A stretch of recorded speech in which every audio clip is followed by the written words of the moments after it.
Moscow में हवाई अड्डों पर ड्रोन से हमले की खबर हमें मिल रही है। मॉस्को के वनुकोवो हवाई अड्डे पर ड्रोन अटैक की खबर सामने आई है।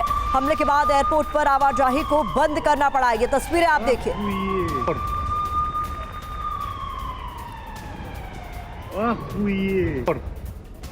और देखिए एक और बड़ी खबर आ रही है। रूस के ओरेनबर्ग में गैस पाइपलाइन पर अटैक हो गया है। हमले के बाद पाइपलाइन में जोरदार विस्फोट हुआ। गैस पाइपलाइन विस्फोट में 2 लोगों की जान भी चली गई है। ये तस्वीरें आप देखिए। ताबड़तोड़ अटैक्स का सिलसिला लगातार जारी है और हर जगह हमले हो रहे हैं।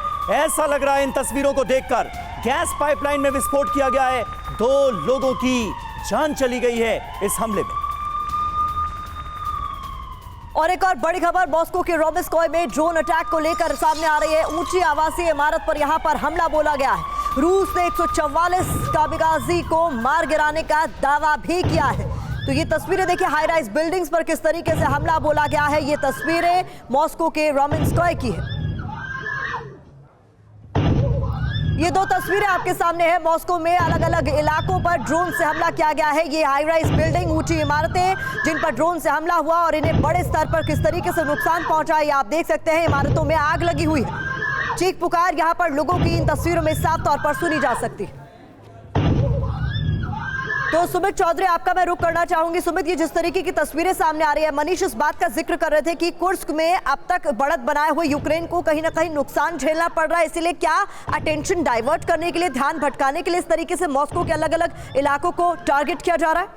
देखिए आप ये अभी पिछले 2.5 साल से लगातार आप देखें कि भले ही जंग दोनों देशों के बीच में चल रही हो, लेकिन जो जीवन था या फिर जो लोगों के जिंदगी जीने का नजरिया था या फिर जो चीजें थी वो मॉस्को में या फिर रशिया में तो सामान्य थी। आप बॉर्डर एरियाज को भूल जाएं, लेकिन अगर आप यूक्रेन में जाएं तो वहां पर पूरी चीजें बर्बाद हो चुकी थी। तो अब यूक्रेन ने जब से कुर्स्क के एरिया के अंदर आकर बैठे हैं, वो लगातार अर्थव्यवस्था के साथ लोगों की जिंदगी बर्बाद करने की कोशिश कर रहे हैं। और एक और स्ट्रैटेजी जो लगातार यूक्रेन अडॉप्ट कर रहा है वो कर रहा है जो ड्रोन स्ट्रोम है, यानी जो लगातार बड़े स्ट्रॉम्स की तरह मैसिव स्केल के अंदर जब ड्रोन्स आते हैं तो उसमें क्या होता है कि एयर डिफेंस मैकेनिज्म जैम हो जाता है। उसने मल्टीपल उसके सामने ऑब्जेक्ट होते हैं कि वो उनको टारगेट नहीं कर पाता। वही लगातार यूक्रेन इस्तेमाल कर रहा है। यूक्रेन मल्टीपल जगहों के ऊपर मैसिव स्केल में ड्रोन भेजता है ताकि कम से कम अगर एक या ड्रोन भी उनके रेडियस से बच पाए तो निश्चित तौर पर एक नुकसान पहुंचा पाए। और ऐसी इलाकों को टारगेट किया जाता है जो बड़े हाई राइज बिल्डिंग हो या फिर आप देखें कि एयर डिफेंस, आप कह सकते हैं कि एयर स्ट्रिप्स हो, एयरपोर्ट्स हो या मिलिट्री इंस्टॉलेशन हो। तो निश्चित तौर पर स्ट्रैटेजी में खासतौर पर यूक्रेन ने कुर्स्क में आ जाने के बाद बड़ा बदलाव किया है और अब कोशिश यही करेगा यूक्रेन कि ज्यादा से ज्यादा आर्थिक रूप से और सामान्य रूप से नुकसान पहुंचा सके रूस। बिल्कुल, और वो लगातार नजर आ रहा है ओपी तिवारी साहब। लेकिन ये कितना बड़ा फेल्योर आप मानेंगे रूसी स्ट्रैटेजी का, क्योंकि आप यूक्रेन के तमाम शहरों को निशाना बना रहे हैं। जमकर बर्बादी, तबाही वहां पर हुई है रूसी हमलों के बाद, इसमें तो कहीं कोई शक नहीं है। क्या रूस ने इतने बड़े हमलों के बाद भी खुद को तैयार नहीं किया कि अगर यूक्रेन की तरफ से जवाबी पलटवार होता है तो अपने लोगों को बचाना कैसे? समीर, ये जो इसमें एक बात मैं आपको दोबारा कहना चाहूँगा कि जो ड्रोन, जिस तरीके से ड्रोन यूक्रेन में भी बनाया जा रहा है, जिस स्पीड से बना रहे हैं ये लोग, ये लकड़ी का बन रहा है, कह रहे हैं कि फर्नीचर फैक्ट्री में बन रहा है। इनको बनाने में खर्चा करीब 1/10 खर्चा आता है जो नॉर्मल ड्रोन्स बनते थे।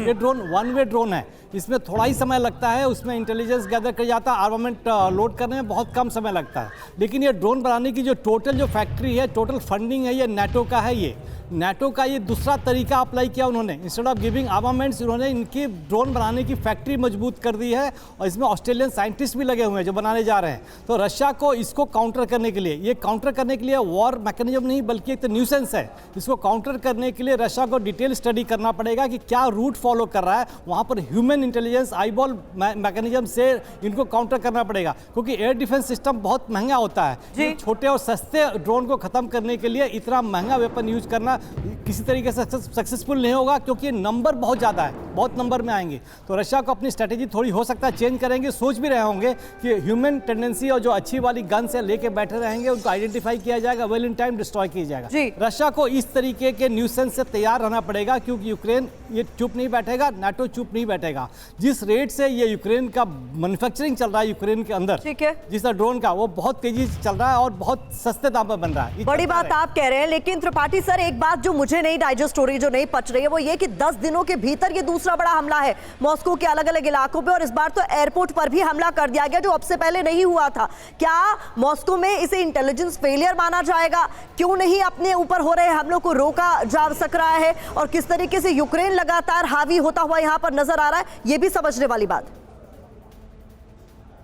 लेकिन इससे पहले आप देखिए 10 दिन में और क्या हुआ है।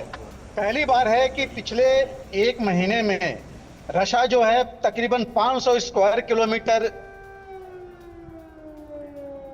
जी और आगे बढ़ गया यूक्रेन में।